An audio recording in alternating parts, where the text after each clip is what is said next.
এই মুহূর্তে চট্টগ্রামের নিউ মার্কেট এলাকায় রণক্ষেত্র পরিণত হয়েছে। যে ছাত্র আন্দোলনে যারা শিক্ষার্থী রয়েছে তারা কিন্তু নিউ মার্কেটের মোড়ে অবস্থান নেওয়ার পরে তারা বিভিন্ন জায়গায় অগ্নিসংযোগ করছেন। এরপর পুলিশের সাথে তাদের সংঘর্ষ চলছে। এই মুহূর্তে পুলিশের সাথে তারা যে সংঘর্ষ চলছে এবং এক পর্যায়ে তারা পিছু হটতে বাধ্য হয়েছেন এবং পুলিশের সাথে তাদের যে সংঘর্ষ, পুলিশের দাওয়া খেয়ে কিন্তু ছাত্ররা তারা পালিয়ে যাচ্ছে, অর্থাৎ একদিকে চলে যাচ্ছে।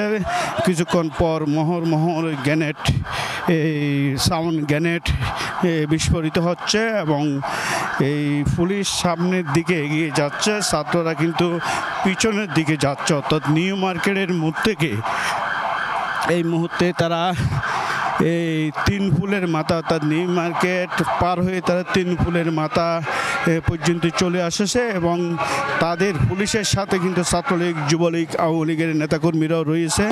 এই মুহূর্তে নিউ মার্কেট, আমতল, তিন ফুলের মাথা সহ বিভিন্ন এই যে এলাকায় রণক্ষেত্র পরিণত হয়েছে। এক পর্যায়ে ছাত্ররা কিন্তু তারা তাদের যে নিউ মার্কেট চত্বর শেষ করে তারা অন্যদিকে চলে গেছেন এবং এই মুহূর্তে রণক্ষেত্র পরিণত হয়েছে। সাউন্ড গ্রেনেড এবং টিয়ারশেল নিক্ষেপ করা হয়েছে এবং ছাত্ররা পুলিশকে লক্ষ্য করে ইট পাটকেল মারছেন। তো এই মুহূর্তে এই তিন ফুলের মাথা থেকে এখন পর্যন্ত সর্বশেষ, পরবর্তী আপডেট আপনাদেরকে জানিয়ে দেওয়া হবে।